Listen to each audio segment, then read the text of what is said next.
Hello everyone. Start कर रहे हैं फिफ्थ चैप्टर। तो जैसे फिफ्थ चैप्टर का नेम ही है लॉज ऑफ मोशन। ओके, तो मोशन के बारे में स्टार्टिंग से डिस्कस करेंगे। तो सबसे पहले लॉज ऑफ मोशन में जो हमारा पहला टॉपिक है Aristotle fallacy.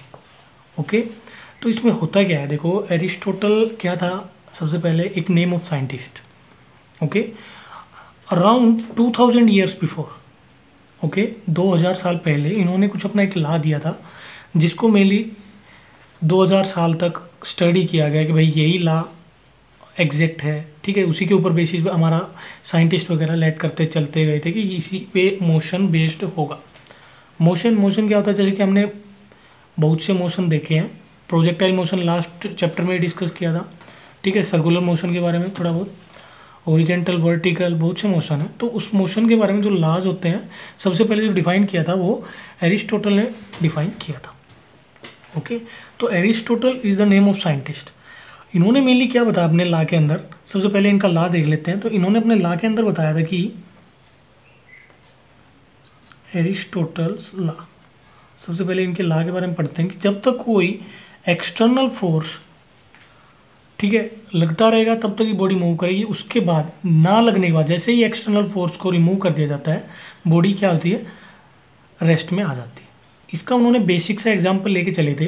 For example if you consider, कोई भी तीर निकल रहा है धनुष से, ठीक है, और वो हवा के अंदर चल रहा है। ओके, तो वो हवा के अंदर तब तक रहेगा जब तक एक्सटर्नल हवा का प्रेशर, एयर प्रेशर तब तक उसके पीछे लगा है। ओके, और एक ना एक पॉइंट पर आकर एयर प्रेशर क्या हो जाएगा, जीरो, और तीर भी क्या आ जाएगा, रेस्ट में आ जाएगा। फॉर एग्जांपल ये कोई तीर लेके चल रहा है, यूँ उड़ रहा है। ओके, और ये कुछ टाइम बाद रेस्ट पे आ जाएगा और फॉल हो जाएगा। ठीक है, तो इसके लिए उन्होंने इस बात को बेसिक देखते हुए वो अपना लॉ दिया था कि an external force required to keep a body in motion। ठीक है, कि एक एक्सटर्नल फोर्स की रिक्वायरमेंट होगी। रिक्वायरमेंट क्यों होगी, कि किसी बॉडी को मोशन में रखने के लिए। तो जैसा मैंने आपको एग्जांपल दिया अभी, इसी प्रकार वहाँ बुक में और भी एग्जांपल दिखाए गए हैं। जैसे एक टॉय कार है उसकी, और वो रस्सी से उसको खींच रहा है।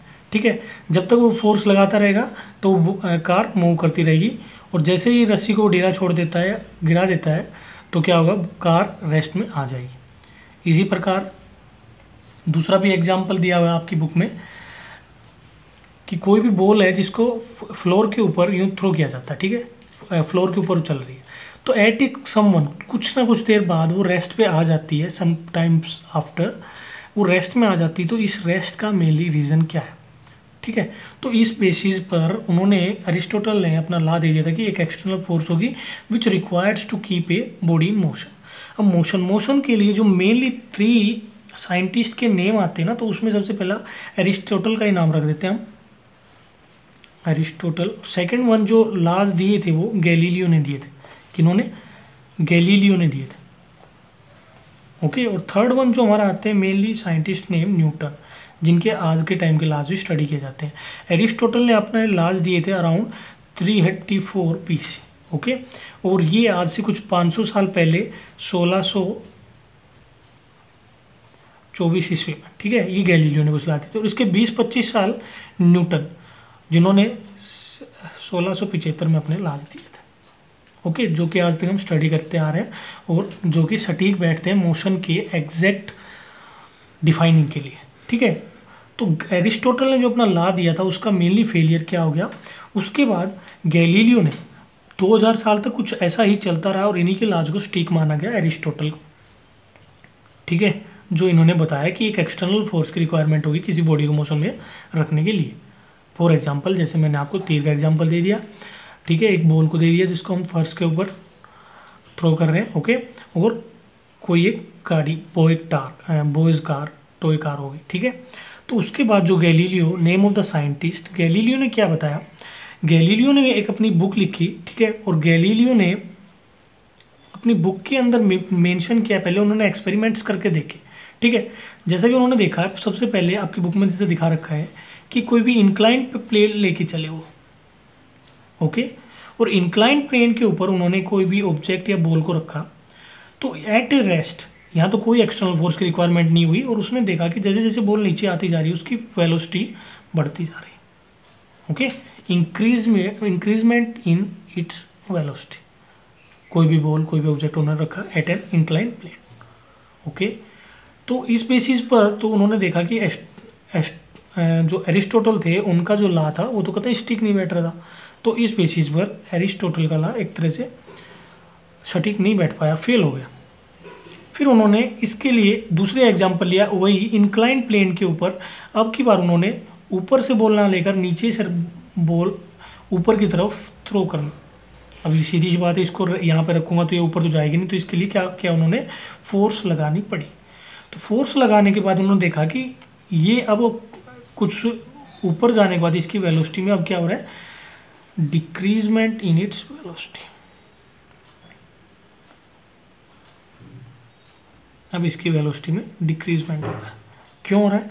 क्योंकि यहाँ पर अब किसकी एक फोर्स की रिक्वायरमेंट होगी और नीचे कोई भी फ्रिक्शन लगा के चलते हैं। मेनली जो चीज़ है फ्रिक्शन यहाँ पर मेन कंसीडर होगा, जो कि क्या होगा, उसको आगे की तरफ मूव करने नहीं दे रहा, ओके। और ये क्या है, एक एट ए हाइट, ओके। तो यहाँ पर मेनली फ्रिक्शन कंसीडर किया जाएगा जो इसको एग्जैक्ट मोशन में नहीं रहने देगा, ठीक है। और यहाँ पर क्या होगा, इसकी वेलोसिटी डिक्रीज होती जाएगी कुछ फोर्स लगाने के बाद भी, ठीक है।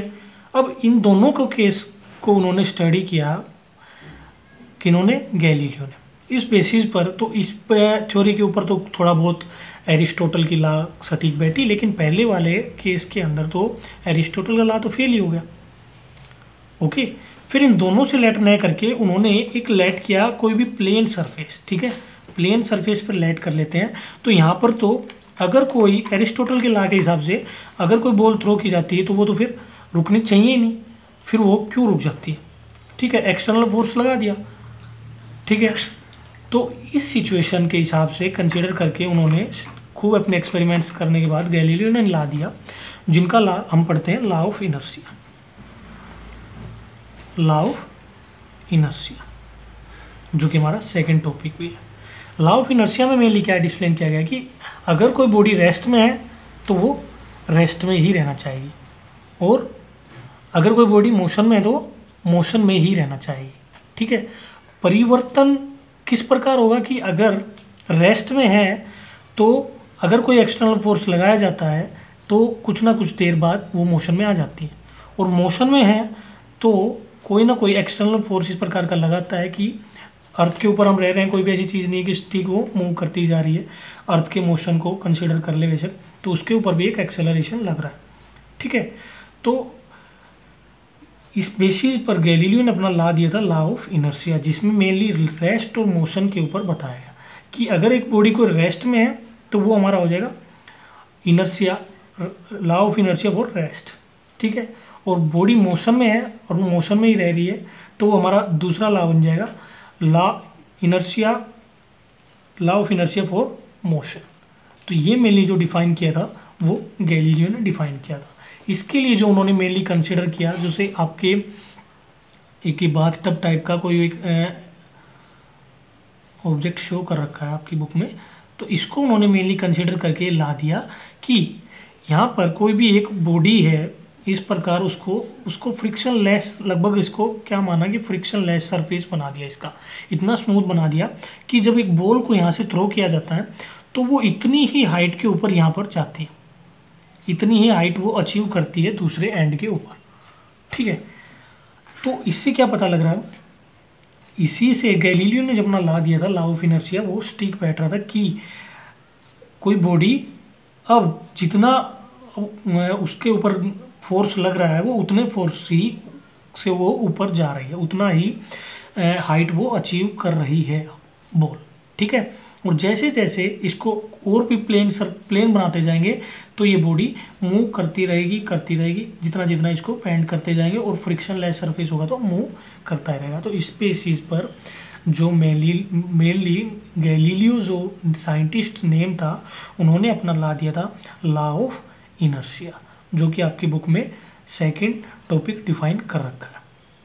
ओके, तो the law of inertia was inferred by the Galileo from observation of this experiment.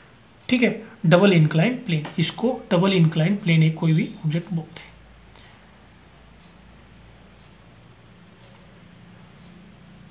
Incline plane, इसे ही मेन कंसीडर करके गैलीलियो ने अपना लॉ ऑफ इनर्शिया जो आज तक पढ़ते हैं हम वो मेनली ला दिया गया था। ठीक है, फिर इसमें भी कुछ मिस्टेक्स थी, थोड़ी बहुत फेलियर था। ठीक है, तो जो मेनली सबसे पहले एरिस्टोटल का हमने लॉ पढ़ा था, जो इसमें फेलियर आ गया, जो कि बाद में डिफाइन किया था गैलीलियो ने, इसीलिए इसका नाम पड़ता है एरिस्टोटल फैलेसी। ठीक है, फेल मतलब इसका फेल होना पाया गया था, इसीलिए इस फर्स्ट टॉपिक का नाम था हमारा पास एरिस्टोटल फैलेसी। और उसके बाद गैलीलियो ने अपना लॉ दिया था जिसका नाम था लॉ ऑफ इनर्शिया। ठीक है, इसके बाद हम पढ़ेंगे न्यूटन्स लॉ के बारे में अगले वीडियोज़ में। तब तक के लिए इन दोनों टॉपिकों को रिवाइज करें। Thank you.